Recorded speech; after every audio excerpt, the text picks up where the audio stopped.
Good afternoon friends. आज हमारा मुख्य जो विषय है इस वर्कशॉप का, इसके अंतर्गत सबसे पहले आज हम लीनियर रिग्रेशन मॉडल डिस्कस करेंगे। उसके बाद मल्टीपल रिग्रेशन मॉडल डिस्कस करेंगे। तो ये मेरा फर्स्ट इसका इस वर्कशॉप के आज के सेशन द्वितीय सेशन का फर्स्ट वीडियो रहेगा लीनियर रिग्रेशन मॉडल। और उसके बाद एक जस्ट लीनियर रिग्रेशन मॉडल के बाद दूसरा मॉडल आपको बताएंगे, वो है multiple regression model. Linear regression model SPSS के अंतर्गत रन कराने के लिए आपको कुछ एजम्पशंस शेयर करनी पड़ेगी। पहली चीज तो आपको ये स्पष्ट करना होगा कि आपको टू वेरिएबल में डिफरेंस याद रखना होगा। पहला इंडिपेंडेंट वेरिएबल, दूसरा डिपेंडेंट वेरिएबल। इंडिपेंडेंट वेरिएबल वो वेरिएबल होता है जिसका मान अन्य वेरिएबल पे से प्रभावित नहीं होता है, जैसे टाइम। यानी ये डिटरमाइन क्या होता, अदर वेरिएबल पे इसका इंपैक्ट पड़ता है, इस पर कोई इंपैक्ट नहीं पड़ता है। दूसरा डिपेंडेंट वेरिएबल वो वेरिएबल होता है जो इंडिपेंडेंट वेरिएबल पर डिपेंड होता है। तो इस प्रकार लीनियर रिग्रेशन मॉडल के अंतर्गत हम जब डिपेंडेंट और इंडिपेंडेंट वेरिएबल के मध्य क्या इंपैक्ट स्टडी करते हैं, तो इसे हम लीनियर रिग्रेशन मॉडल के नाम से जान सकते हैं। यानी यदि हम इंडिपेंडेंट वेरिएबल का इंपैक्ट डिपेंडेंट वेरिएबल पर स्टडी करना चाहें, तो इसे हम वास्तव में लीनियर रिग्रेशन मॉडल के नाम से जान सकते हैं। यदि इंडिपेंडेंट वेरिएबल में यदि पॉजिटिव चेंज होता है और सपोज दैट 100% का चेंज होता है, हम मान लीजिए उसकी यूनिट 2 टाइम्स कर देते हैं इंडिपेंडेंट वेरिएबल की, तो डिपेंडेंट वेरिएबल पे पॉजिटिव इंपैक्ट पड़ रहा है या निगेटिव इंपैक्ट पड़ रहा है। पहली चीज तो इससे रिजल्ट्स आएंगे। सेकंड रिजल्ट्स हमारे पास आएंगे कि यदि इंडिपेंडेंट वेरिएबल में 100% चेंज होता है, तो डिपेंडेंट वेरिएबल में कितने परसेंट चेंज होता है, ये हमें आर द्वारा पता चलेगा, आर स्क्वायर द्वारा पता चलेगा, यानी correlation between the independent and dependent variable. तो इस प्रकार हमारे पास जो कोफिशिएंट होगा, जो डिपेंडेंट वेरिएबल का कोफिशिएंट, इंडिपेंडेंट वेरिएबल का कोफिशिएंट होता है, वो बताता है कि इंडिपेंडेंट वेरिएबल में यदि चेंज होता है तो डिपेंडेंट वेरिएबल में किस रेशियो में इंपैक्ट पड़ेगा। तो लीनियर रिग्रेशन मॉडल के अंतर्गत सबसे पहले आपको डिपेंडेंट और इंडिपेंडेंट वेरिएबल की पहचान करनी होगी। इनको आप लिकर्ट स्केल में रख लें तो बेस्ट है, या आप टोटल स्कोरिंग में भी रख सकते हैं। टोटल स्कोरिंग का मतलब होता है कि मान लीजिए हम ये वर्कशॉप करा रहे हैं, आपको 1 से लेकर के 10 पॉइंट तक का एक स्केल दे दें, कितने सेटिस्फाई हो 10 क्वेश्चन रख दें। और एक सपोज दैट हमने 1 से लेकर के 5 तक का एक स्केल बनाया और हमने 10 क्वेश्चंस बनाए, और सभी हमारे पास मान लीजिए इस समय इस एफडीपी में हमारे पास 100 पार्टिसिपेंट्स हैं। आपसे हमने 10 क्वेश्चंस का स्कोर मांगने के बाद उस स्कोर को हमने रख लिया। तो अब याद रखना, यहाँ पर क्या होता है, यहाँ पर दो चीजें होती है। यहाँ पर डिपेंडेंट और independent, you are dependent, participants का नॉलेज जो है वो डिपेंडेंट है, हमारा नॉलेज जो है इंडिपेंडेंट है। तो चलिए, इसका मतलब होता है कि आपका जो क्या, अगर हम आपसे क्वेश्चन पूछे क्या you are satisfied with our programme, आपके पास मान लीजिए लिकर्ट स्केल में है, पहला है आपने ऑप्शन का नो, दूसरा कांट से, कैन नॉट से, थर्ड आपका यस। तो आपके पास मान लीजिए हमने आपके परसेप्शंस को हमने लिकर्ट स्केल में मेजर किया, तो लिकर्ट स्केल का मतलब होता है 1 2 3 4। दूसरा हमने क्वेश्चन किया, हम इंडिपेंडेंट वेरिएबल है, क्या आपके रिसोर्स पर्सन गुड थे, क्या आपने टाइमिंग से क्लास चलाई, क्या आपने क्वालिटेटिव स्टडी करा। इस प्रकार हमारे पास कई इंडिपेंडेंट वेरिएबल होंगे जिसका इंपैक्ट आपके सेटिस्फैक्शन पर पड़ेगा। तो यहाँ पर हमने मान के चलते हैं कि हमारे पास 2 वेरिएबल्स हैं, एक सेटिस्फैक्शन है, दूसरा हमारे पास क्या होता है कि quality of the, you are satisfied with quality of the lectures, या यू आर नॉलेजेबल लेक्चर्स। इस तरह के हम क्वेश्चंस दूसरा पूछेंगे, उसमें भी आपका लिकर्ट स्केल हम यूज कर सकते हैं, एग्री, न्यूट्रल, नॉट एग्री। हो सकता है 3 रैंक का 5 स्केल हम यूज कर सकते हैं। तो यहाँ पर हम 2 वेरिएबल पे डिपेंडेंट और इंडिपेंडेंट, तो linear regression model the relationship between the dependent and independent variable पे हम स्टडी करते हैं। तो यहाँ पर हमने एसपीएसएस की एक सीट ओपन की है। देखिए ये हमारे पास अभी ब्लैंक सीट्स है। इस सीट्स पे हम वेरिएबल व्यू पे गए। हमने पहला स्केल बनाया सेटिस्फैक्शन का। सेटिस्फैक्शन में हमने टाइप किया, हमारे पास हमने लेबलिंग क्या की, सेटिस्फाई विथ वर्षा, यानी आप डिपेंडेंट वेरिएबल हो, ये आपका परसेप्शन है। तो यहाँ पर पहला हमने रखा क्या, सपोज दैट हमने वैल्यू पुट क्या कर दी,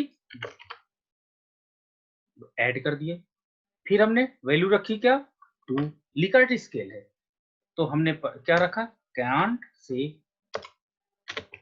not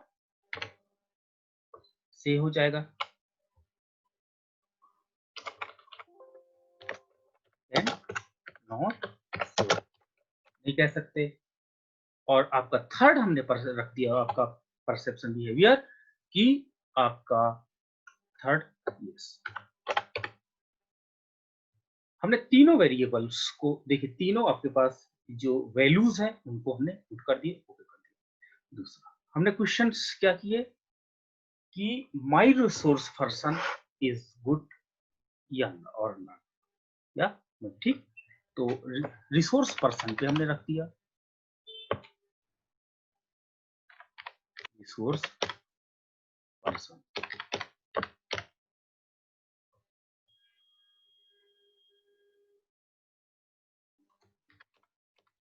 resource person of the workshop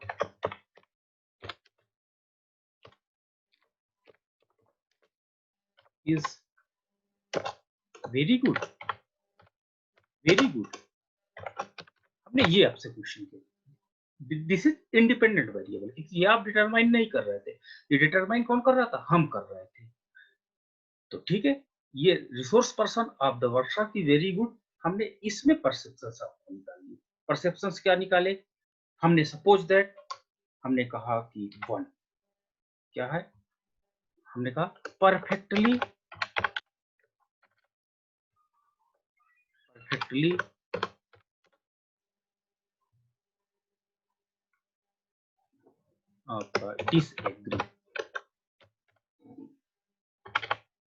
perfectly disagree,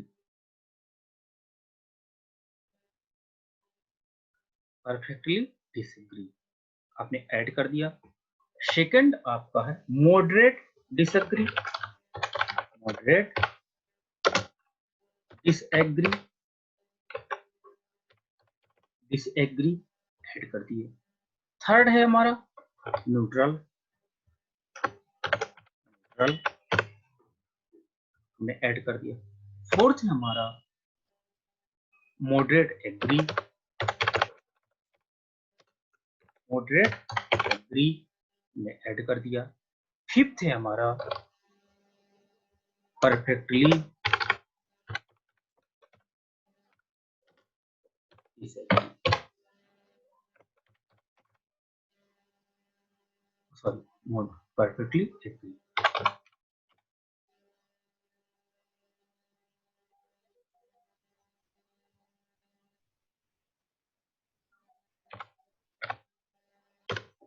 हमने ऐड कर दिया। अब देखिए ये कहता है लिकर्ट स्केल 5 पॉइंट का, 5 पॉइंट का लिकर्ट स्केल हमने बना दिया। ये आपका इंडिपेंडेंट वेरिएबल, जरूरी नहीं कि उसी रेशियो का, जिस रेशियो का आपने डिपेंडेंट बनाया उसी रेशियो का इंडिपेंडेंट बनना चाहिए, बट लिकर्ट स्केल आपका होना चाहिए, परसेप्शन बिहेवियर को मीजर करना चाहिए कि यहाँ पर मीजर कर रहा है। बाय क्लिकिंग ओके, अब आपका यहाँ पर आपने स्केलिंग कर लिया है। अब हमने डेटा पे गए, अब हमने मान लीजिए 20 पार्टिसिपेंट्स से बिहेवियर स्टडी करते हैं, उनसे क्वेश्चनर भराते हैं। सपोज दैट हम आपके पास ये क्वेश्चनर भेजते हैं, तो आप कोई ना कोई इस पर ऑप्शन टिक करोगे। जैसे पहले में आपने कहा कि ठीक है, सपोज दैट आपने थर्ड को टिक किया, तो सेकंड में भी आप कुछ ना कुछ टिक करोगे। तो इस प्रकार जो क्वेश्चन आप टिक करोगे उसके नंबर्स को। मान लीजिए हमने कहा पहले में आपने थर्ड को चेक, सेटिस्फेक्शन में एक पहला पार्टिसिपेंट्स है, उसने कहा कि आई एम सेटिस्फाइड।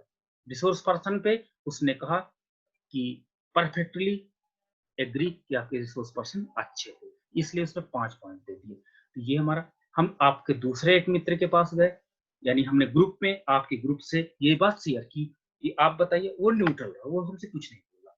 हमने कहा रिसोर्स पर्सन क्या थे, क्या आप, हमने पूछा क्या आप हमारे वर्कशॉप से संतुष्ट हो, उसने न्यूट्रल रहा। न्यूट्रल को उसने बटन क्लिक किया। हमने कहा resource person is the good, उन्होंने कुछ नहीं बोला, इस पर भी उन्होंने कमेंट कर दिया, कोई बात नहीं। हमने आपके थर्ड पर्सन के पास गए, थर्ड ग्रुप में हमें थर्ड पर्सन का रिस्पॉन्स आया, वो उसने कहा 1 नॉट सेटिस्फाइड, हम आपके वर्कशॉप से सेटिस्फाइड। हमने पूछा क्या मेरे रिसोर्स पर्सन अच्छे रहे, तो उन्होंने आंसर दिया मॉडरेट डिसएग्री। ठीक है, कोई बात नहीं। तो इस प्रकार जितने आपके रिस्पोंडेंट्स हैं, जितने, उनसे हम क्वेश्चन फिल कराते हैं और उसको इसमें मैनुअल फिल कर। Thus, we can see the data is rating for the linear regression model के लिए रेडी हो जाएगा। तो इस डेटा को देखिए, हम वीडियो बना रहे हैं, इस डेटा को हम पॉज करके भर लेते हैं, फिर आगे हम आपके साथ कंटिन्यू। अब देखिए यहाँ पर हमने, मान लीजिए आपके ग्रुप से मुझे 34 लोगों का रिस्पॉन्सेस आ गए, मैंने 34 लोगों के रिस्पॉन्सेस को आपको बताया कैसे मैंने फिल कर लिया। ओके, अब हम सबसे पहले चेक करेंगे रिलायबिलिटी। हमने क्या बताया कि आप सबसे पहले पहले तो आप टैग लगा के चेक कर लीजिए कि आपका डेटा फिल है कि नहीं। टैग लग गया, दैट इज ओके। देखिए टैग लगा, मतलब कहीं डॉटेड नहीं है, ठीक है। तो इसलिए ये देखिए कुछ डॉट 3 आपको डॉट्स दिखाई रहा है, इसका मतलब आगे कुछ लिखा होगा, ये पूरा आ नहीं रहा इसलिए ऐसा हो रहा है, मतलब ये ब्लैंक नहीं है, ये आप मत समझिएगा। चलिए टैग हटाकर चेक कर लेते हैं। दूसरा, तो सबसे पहले टेस्ट करते हैं कि द डेटा इज रिलायबल और नॉट। तो by clicking analyse, analyse clicking करने के बाद हम स्केल पर जाते हैं, स्केल को क्लिकिंग करने के बाद रिलायबिलिटी में क्लिक करते हैं, और रिलायबिलिटी में हम ये देख रहे हैं कि ये दोनों डेटा आपको आइटम बॉक्स में एंट्री कर दीजिए। एंट्री करने के बाद स्टैटिक्स में आप आइटम को क्लिक कर दीजिए, item if select scale if item पर क्लिकिंग करते हैं और हम कंटिन्यू करते हैं by clicking okay button. We can see the reliability of the analysis. सबसे पहले केस प्रोसेसिंग समरी, वैलिड कितने हैं 34, ओके। नहीं, हमारे पास 34 रिस्पोंडेंट्स थे, हमने 34 रिस्पोंडेंट्स से हमने परसेप्शन उनका लिया, ओके। एक्सक्लूडेड, कोई मिसिंग वैल्यू नहीं है, मतलब 34 लोगों ने अपना रिस्पॉन्स दर्ज करा। ये नहीं कि कोई किसी ने सीट छोड़ दिया, क्वेश्चन आ रहा है आपका नहीं फिल किया, ऐसा कुछ नहीं। रिलायबिलिटी कितनी है 0.948, दैट इज वेरी, रिलायबिलिटी बहुत है। हमने कितने वेरिएबल्स लिए 2 वेरिएबल्स, ओके। आपके पास दोनों वेरिएबल्स की अलग अलग क्या है वैल्यूज, तो हम देख सकते हैं।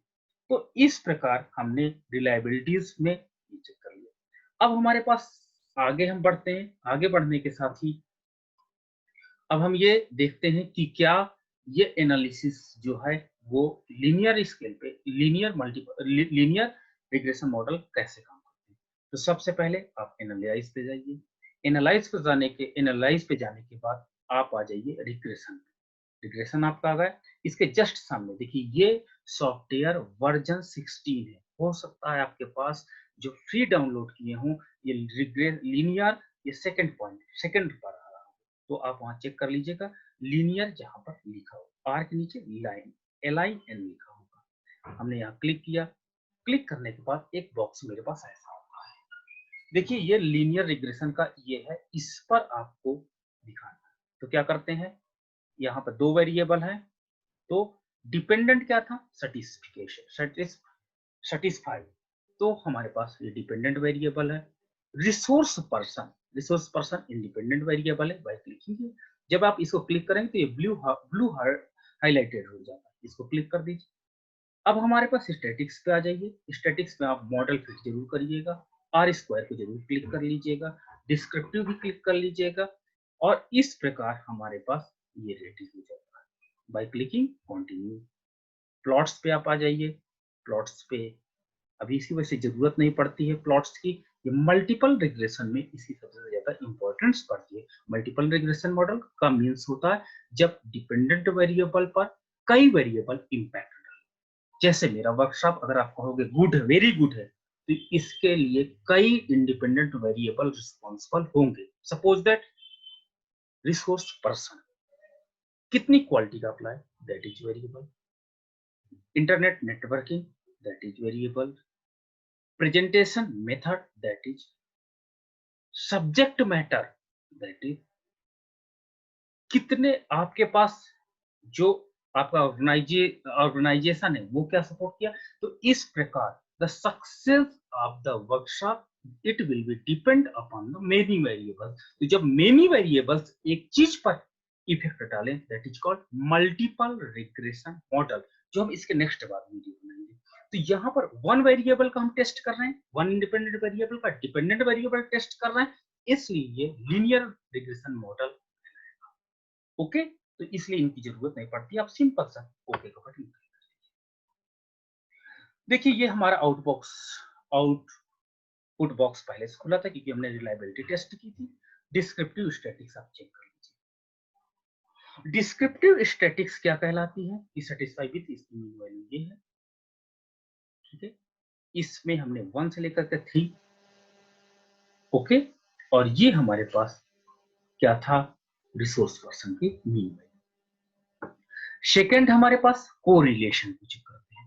कोरिलेशन, यहाँ पर कोरिलेशन का तात्पर्य यह होता है कि what is the correlation between two variable, dependent and independent.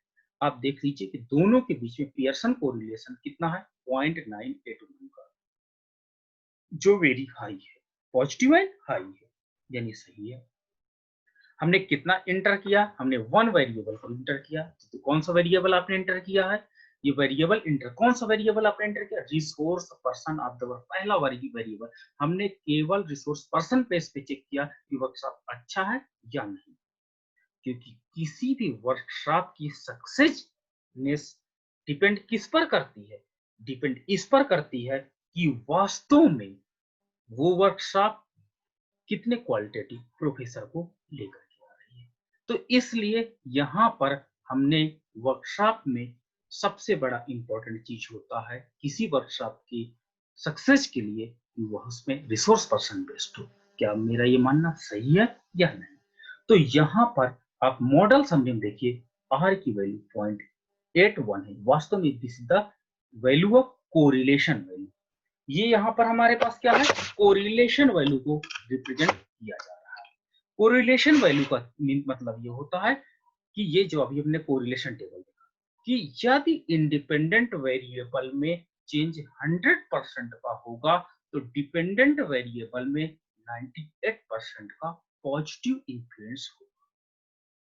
It means my workshop will be success, it is determined by resource person, क्योंकि 98% रिप्रेजेंट करता है।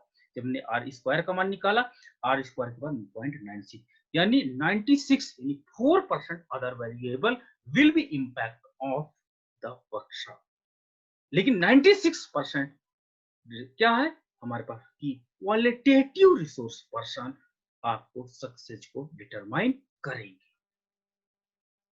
तो यहाँ पर 4% आता है, हो सकता है नेटवर्क हो सकता है इंस्टीट्यूशन हो सकता है टाइमिंग फ्रेमिंग हो सकता है लैंग्वेज प्रॉब्लम हो सकती है, बट 96% ये पता ये करा कि अगर आप वर्कशॉप की सक्सेसनेस चाहिए तो आपको क्वालिटेटिव रिसोर्स पर्सन लाना होगा। ये हमारा लीनियर रिग्रेशन मॉडल का 0.96 स्कोर रिप्रेजेंट कर रहा है, इंडिकेट कर रहा है। एडजस्टेड भी देखिए यही बता रहा है, और सिग्निफिकेंट है। सिग्निफिकेंट है इसका मतलब होता है कि जब हमने टू वेरिएबल के को लिया, नल एंड अनदर वेरिएबल को लिया, तो हमने वहां पर एक हाइपोथेसिस मानी थी। नल बाय हाइपोथेसिस क्या थी कि रिसोर्स पर्सन का वर्कशॉप की सक्सेस पर कोई भी इंपैक्ट नहीं पड़ता है। नल हाइपोथेसिस क्लियर है कि resource quality of resource person is not क्या होता है इम्पैक्ट, क्या होता है वर्कशॉप के सक्सेसनेस पर कोई इम्पैक्ट नहीं पड़ता है।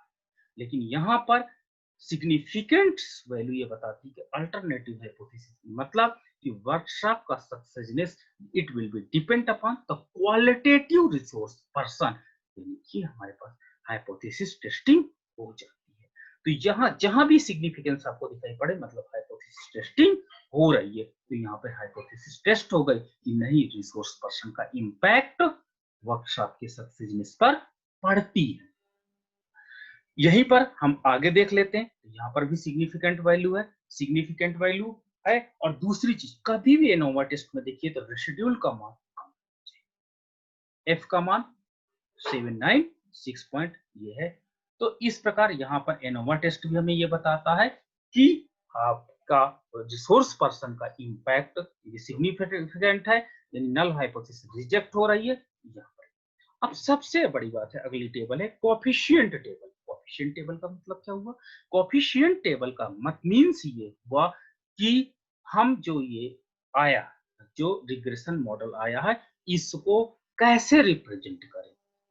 तो representation of the linear regression model it will be determined by coefficient table। तो हम ये मान सकते हैं कि y is equal to alpha plus beta x. तो यहां पर हम ये देखिए कि अल्फा प्लस बीटा एक्स में अल्फा का मान क्या है, ये अल्फा वैल्यू है क्या है -0.155, ये अल्फा का मान है, दैट इज कांस्टेंट वैल्यू। देखिए इसके सामने लिखा कांस्टेंट वैल्यू। तो y बराबर alpha, y is equal to alpha plus beta x, ये हमारे पास कांस्टेंट की वैल्यू। ये हमारे पास सेकंड वैल्यू है, किसकी वैल्यू है? बीटा एक्स में बीटा की वैल्यू है। अब बीटा का मान यहाँ पे 0.64 रखें, तो यहां पर ये बीटा की वैल्यू है, दैट इज सिग्निफिकेंट है। अब देखिए सिग्निफिकेंट, तो इस प्रकार हम ये देख सकते हैं कि ये कोएफिशिएंट हमारा टेबल हो जाता है। तो इस प्रकार हम लीनियर रिग्रेशन मॉडल को अगर हम एसपीएसएस के माध्यम से बनाना चाहते हैं तो हम इस प्रकार से एनालिसिस करेंगे। अगर हम लीनियर मॉडल को लिखें तो हम देख सकते हैं कि कैसे लिखा जाएगा। आइए हम देखते हैं।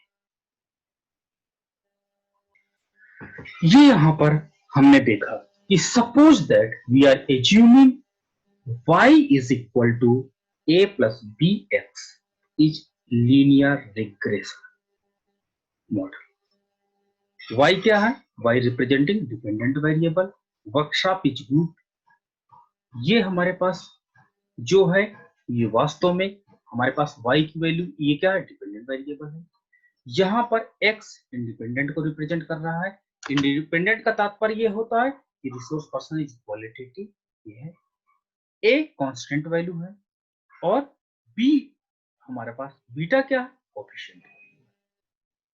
अब हमने देखिए वहां पर आउटपुट बॉक्स में हमने देखा कि आउटपुट बॉक्स में वैल्यू क्या आई है? देखिए कांस्टेंट की वैल्यू आई है आपके पास -0.15। तो यहाँ पर हम रख देंगे, इसको फिर से कॉपी कर लिया जाता है।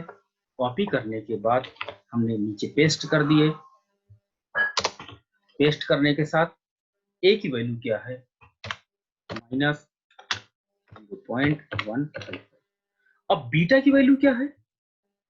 बीटा की वैल्यू देखिए, बीटा की वैल्यू देखे थे 0.648। 0.648, इस बीटा की वैल्यू को पुट कर दो यहाँ पे 0.648। अब देखिए यहां पर ये हम दिखाते हैं कि x की वैल्यू अगर हम बढ़ाते हैं, सपोज दैट 1 रिसोर्स पर्सन है, तो y की वैल्यू ऑटोमेटिक आ जाएगी। यानी वर्कशॉप आप कितना सक्सेस है, अगर 1 यहाँ पे x की वैल्यू 1 रखेंगे तो y की वैल्यू आ जाएगी। अगर x की वैल्यू बढ़ाएंगे 2 कर देंगे तो y की वैल्यू आ जाएगी। तो हम देखते हैं कि x और y के बीच में ये जो कोएफिशिएंट है, ये जो इसका बीटा कोएफिशिएंट है, ये पॉजिटिव है। तो यानी ये इस पर पॉजिटिव इंपैक्ट डाल रहा है कि अगर रिसोर्स पर्सन की क्वालिटी लगातार बढ़ाते चले जाएंगे तो हमारे पास वर्षा की क्वालिटी बढ़ती चली जाएगी। तो इस प्रकार हमारे पास ये जो लास्ट में प्राप्त होता है इसे लीनियर रिग्रेशन मॉडल कहा जाता है। तो इस प्रकार हमने लीनियर मॉडल रिग्रेशन मॉडल बनाना सीखा है एसपीएसएस के। अब हम अगला वीडियो जो होगा मल्टीपल रिग्रेशन मॉडल बनाना आज सीखेंगे। Thank you.